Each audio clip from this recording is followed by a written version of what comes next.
Je me tenais devant le miroir de l'ascenseur du Grand Hôtel-Dieu de Lyon, ajustant une dernière fois mon collier de perles.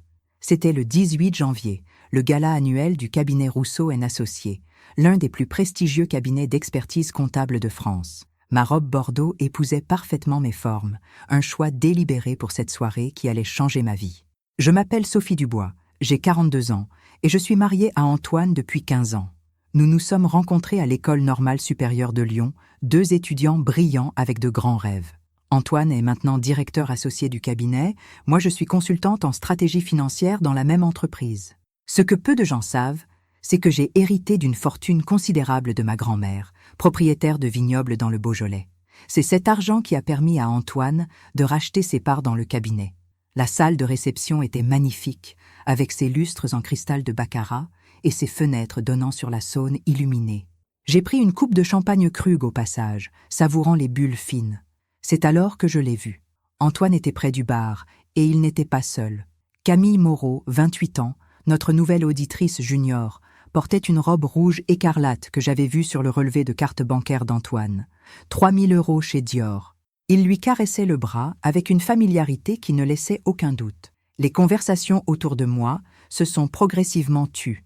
Les regards se tournaient vers moi, guettant ma réaction. Madame Rousseau, l'épouse du fondateur, s'est approchée avec compassion. « Ma chère Sophie, peut-être devriez-vous… » J'ai souri. « Merci Geneviève, mais je suis exactement où je dois être. » J'ai traversé la salle avec l'élégance d'une danseuse étoile de l'Opéra de Lyon. Chaque pas était calculé, ma posture parfaite. Les années de cours de maintien que ma mère m'avait imposées servaient enfin à quelque chose. « Bonsoir Antoine. »« Bonsoir Camille. Quelle magnifique robe. Elle vient de chez Dior, n'est-ce pas? Avenue Montaigne ?» Antoine a pâli. « Sophie, je ne t'attendais pas. Tu avais dit que tu avais un dîner avec les investisseurs japonais. Le dîner s'est terminé plus tôt que prévu. Les Japonais sont très efficaces, tu sais. » Camille a rougi et s'est instinctivement rapprochée d'Antoine. Le geste n'est passé inaperçu pour personne. Monsieur Rousseau lui-même observait la scène depuis sa table, ses sourcils froncés derrière ses lunettes Cartier. J'ai commandé un verre de Chablis au barman, Jean-Pierre, qui travaillait ici depuis 20 ans. « Un peu de courage, Madame Dubois ?» m'a-t-il murmuré. « Non, Jean-Pierre, de la célébration. » L'heure suivante s'est déroulée comme une partie d'échecs. Je circulais parmi les invités, riant aux plaisanteries de nos clients, discutant des dernières réformes fiscales avec les associés. Mais je sentais la tension monter. Les smartphones sortaient discrètement. Des messages s'échangeaient. Le scandale du siècle se déroulait sous leurs yeux. Laurent Mercier, le principal concurrent d'Antoine pour la présidence du cabinet, s'est approché. « Sophie, je suis désolé pour cette situation. Si vous avez besoin de quoi que ce soit… » J'ai posé ma main sur son bras. « Merci, Laurent. Mais croyez-moi, j'ai la situation bien en main. » À 22h, M. Rousseau a pris le micro pour son discours traditionnel. Il a parlé de l'excellence française, de notre expansion internationale, de nos nouveaux bureaux à Dubaï et Shanghai. Puis est venu le moment que j'attendais. Il a annoncé qu'Antoine était pressenti pour devenir le nouveau président-directeur général du cabinet. Les applaudissements étaient tièdes, ponctués de regards gênés dans ma direction. Antoine s'est dirigé vers l'estrade, Camille toujours accrochée à son bras comme une sangsue. Il a commencé son discours, parlant de vision, d'innovation, de valeurs familiales. C'est à ce moment que je me suis levée. Le bruit de ma chaise contre le parquet ancien a résonné dans la salle. Tous les regards se sont tournés vers moi. Je me suis approchée de l'estrade, mes talons loup-boutin claquant sur le sol en marbre. « Pardonnez-moi, Antoine, mais j'aimerais dire quelques mots. » Antoine m'a regardé avec des yeux suppliants. « Sophie, ce n'est vraiment pas le moment. » Monsieur Rousseau m'a fait signe de continuer. « Je vous en prie, Madame Dubois. Après tout, vous faites partie de la famille Rousseau & Associés depuis si longtemps. » J'ai pris le micro. Ma voix était claire comme le cristal. « Mesdames et messieurs, bonsoir. Je voudrais profiter de cette occasion pour partager quelque chose d'important avec vous tous. Comme vous le savez peut-être, Antoine et moi traversons une période délicate. Le silence était absolu. Même les serveurs s'étaient immobilisés. Ce que vous ignorez, c'est qu'avant notre mariage, nous avons signé un contrat devant Maître François Durand, le notaire le plus réputé de Lyon. Un contrat que j'ai fait rédiger par Maître Charlotte Beaumont, spécialiste du droit patrimonial. Vous connaissez peut-être sa réputation, elle a géré le divorce de plusieurs personnalités du CAC 40. Antoine est devenu livide. « Sophie, je t'en supplie, Ce contrat stipule qu'en cas d'adultère prouvé, la partie fautive perd tous ses droits sur le patrimoine commun. L'appartement du 6e arrondissement, la Bastide à Saint-Rémy-de-Provence, le portefeuille d'actions d'une valeur de 4 millions d'euros, et surtout, les parts dans le cabinet Rousseau & Associés. J'ai sorti une enveloppe de mon sac Hermès. J'ai ici des photos, des relevés de cartes bancaires, des réservations d'hôtels au Sofitel de Bellecour. 15 séjours en 3 mois, toujours la même suite, toujours les mêmes horaires. J'ai également les témoignages de 3 employés de l'hôtel, dûment enregistrés par huissier. Camille s'était éloignée d'Antoine et tentait de se fondre dans la foule. Mais ce n'était pas fini. Il y a autre chose que vous devriez savoir, monsieur Rousseau. Mademoiselle Moreau n'est pas seulement une auditrice junior. Elle est la nièce de Jean-Claude Moreau, directeur du cabinet Deloitte-Lyon, votre principal concurrent. N'est-ce pas fascinant qu'une jeune femme ayant accès à tous nos dossiers confidentiels soit si proche de notre plus grand rival? L'explosion de murmures dans la salle était assourdissante. Monsieur Rousseau s'est levé d'un bond. « Est-ce exact, mademoiselle Moreau ?» Camille bégayait. « Ce n'est pas... Je n'ai jamais divulgué... » J'ai continué, impitoyable.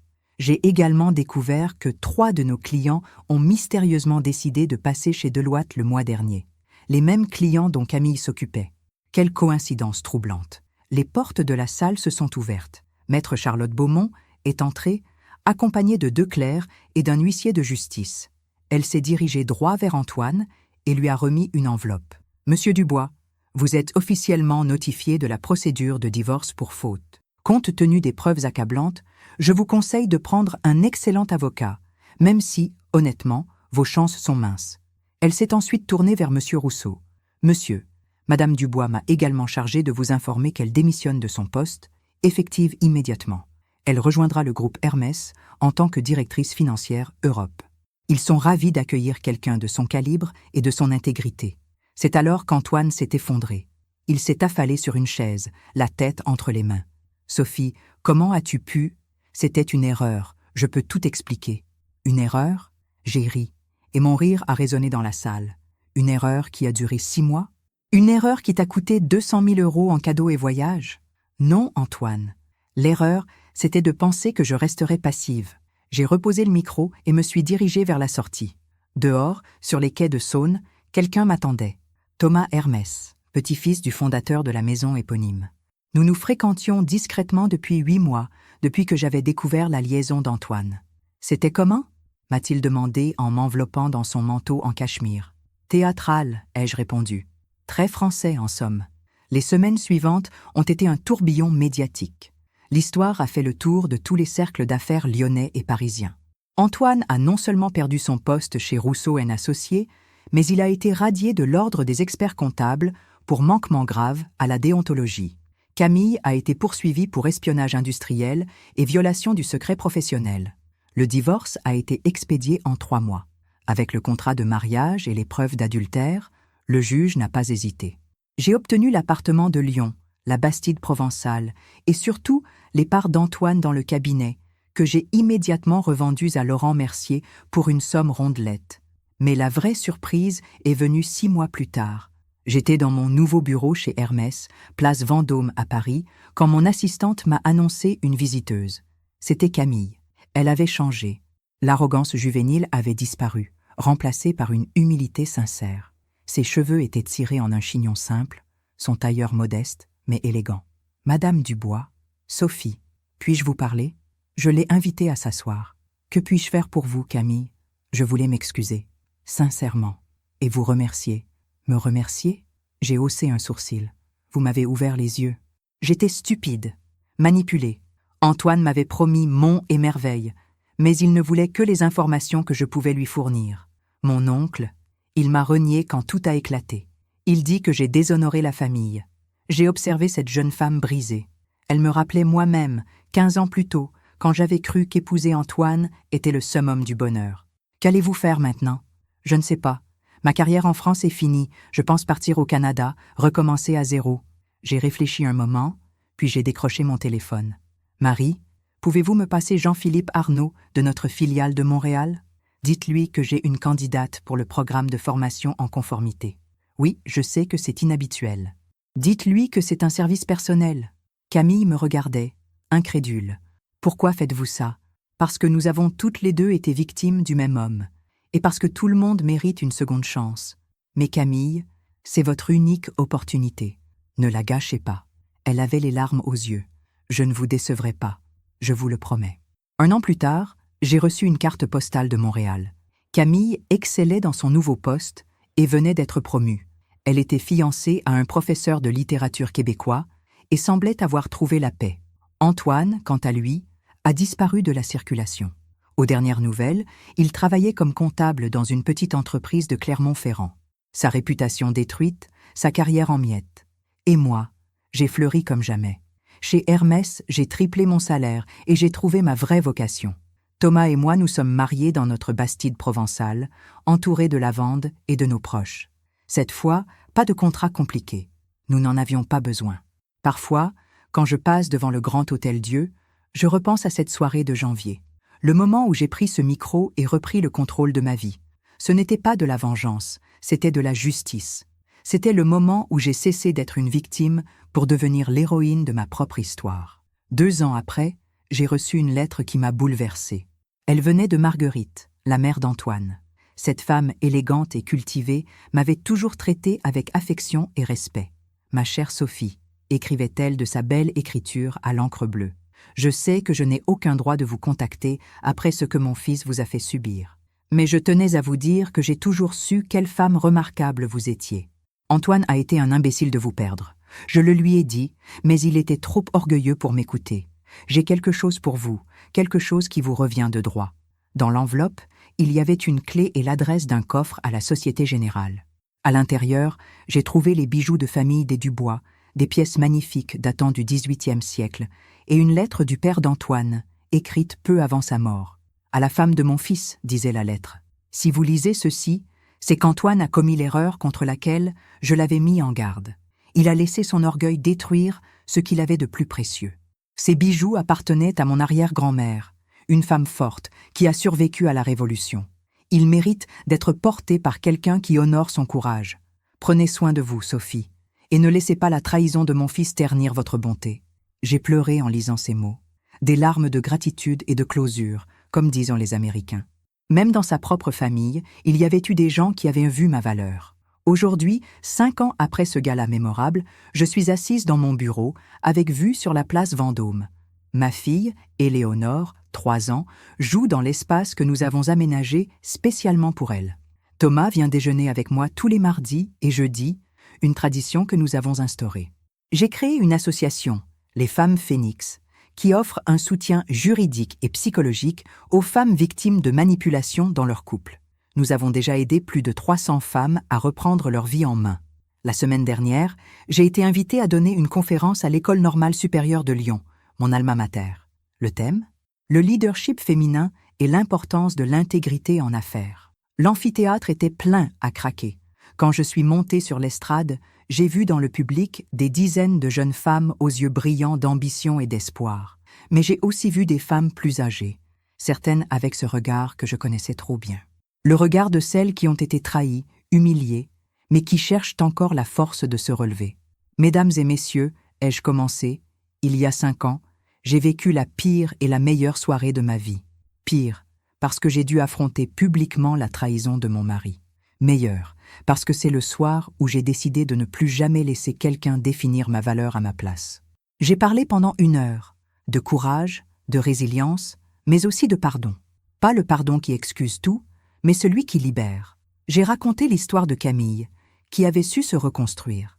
J'ai même mentionné Antoine, sans amertume, comme un exemple de ce qui arrive quand on confond pouvoir et manipulation. L'ovation à la fin était émouvante. Mais ce qui m'a le plus touchée, ce sont les femmes qui sont venues me voir après.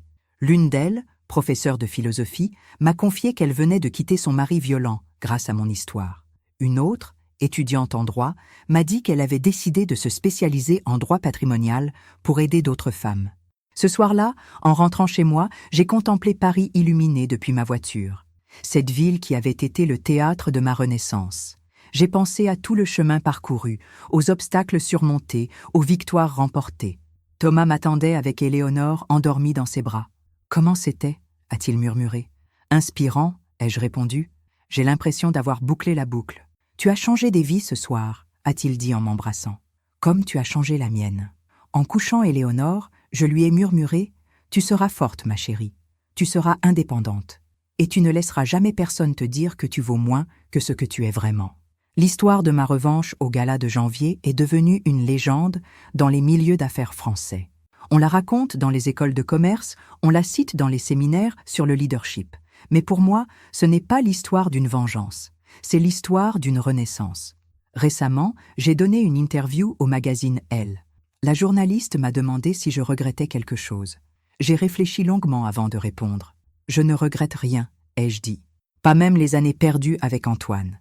Parce que ces années m'ont appris qui j'étais vraiment.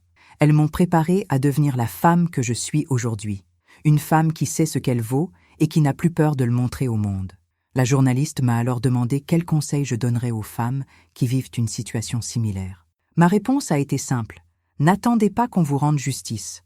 Prenez-la. Avec élégance, avec intelligence, mais prenez-la. Votre vie vous appartient. Ne laissez personne vous convaincre du contraire. Il y a quelques mois, j'ai croisé une ancienne collègue de chez Rousseau & Associés. Elle m'a raconté qu'ils utilisent maintenant mon histoire comme cas d'étude dans leur formation éthique. L'ironie m'a fait sourire. Mais la plus grande surprise est venue il y a 3 semaines. J'ai reçu un message sur LinkedIn. C'était Antoine. Après 5 ans de silence. « Sophie », écrivait-il, « je sais que je n'ai aucun droit de te contacter. Je voulais juste te dire que j'ai enfin compris. J'ai compris ce que j'avais perdu, ce que j'avais détruit par ma stupidité et mon arrogance. Je ne demande pas ton pardon. Je sais que je ne le mérite pas. Je voulais juste te dire que tu avais raison. Sur toute la ligne. J'espère que tu es heureuse. Tu le mérites. » J'ai lu le message 3 fois, puis je l'ai supprimé. Non par colère, mais parce qu'il appartenait à un chapitre clos de ma vie. Antoine faisait partie de mon passé. Mon présent et mon futur étaient ailleurs. Ce soir, alors que j'écris ces lignes dans mon journal, Éléonore dort paisiblement dans la chambre d'à côté. Thomas travaille dans son bureau sur les plans de notre nouvelle maison en Provence. La vie est douce, pleine, riche de sens. Si on m'avait dit, il y a 5 ans, que la pire humiliation de ma vie me mènerait à mon plus grand bonheur, je ne l'aurais pas cru. Mais c'est exactement ce qui s'est passé. Cette nuit de janvier, quand j'ai pris ce micro et révélé la vérité, j'ai fait plus que détruire un mariage toxique. J'ai construit les fondations de ma nouvelle vie. Une vie où je ne suis plus définie par mon mari, mais par mes propres accomplissements. Une vie où l'amour est basé sur le respect mutuel et non sur la manipulation. Une vie où je peux regarder ma fille dans les yeux et lui dire avec certitude qu'elle ne devra jamais accepter moins que ce qu'elle mérite. C'est ça, la vraie victoire. Pas la vengeance spectaculaire, pas l'humiliation publique d'Antoine, pas même les millions récupérés. La vraie victoire, c'est d'avoir transformé la douleur en force, la trahison en libération, la fin en nouveau commencement. Et quand des femmes me demandent comment j'ai trouvé le courage de faire ce que j'ai fait, je leur réponds toujours la même chose. Le courage était déjà là, en moi, en vous. Il attendait juste le bon moment pour se révéler. Et parfois, ce moment arrive quand on touche le fond. Parce que quand on est au fond, la seule direction possible, c'est vers le haut. Mon histoire n'est pas unique. Des milliers de femmes vivent des situations similaires chaque jour. La différence, c'est que j'ai eu les moyens, l'éducation, le soutien nécessaire pour me défendre. C'est pour ça que j'ai créé les Femmes Phénix. Pour que chaque femme, quelle que soit sa situation, puisse avoir accès aux outils dont elle a besoin pour reprendre sa vie en main. La semaine prochaine, nous inaugurons notre 3e centre d'accueil, à Marseille cette fois. Nous avons déjà des projets pour Bordeaux et Lille. Mon rêve est qu'un jour, aucune femme ne se sente piégée dans une relation toxique par manque de moyens ou de soutien. Thomas me taquine parfois en disant que j'ai transformé ma colère en empire. Il n'a pas tort. Mais c'est un empire construit sur l'entraide, le respect et la dignité. Un empire où chaque femme est reine de sa propre vie. Ce soir de janvier, il y a 5 ans, j'ai appris une leçon fondamentale. On ne peut pas contrôler les actions des autres, mais on peut toujours contrôler notre réaction. Et parfois, la meilleure réaction n'est pas de partir en silence, mais de partir en fanfare, en s'assurant que justice soit faite. Je ne suis pas une sainte. Je ne prétends pas que ma vengeance était pure ou altruiste. C'était personnel, viscéral, nécessaire.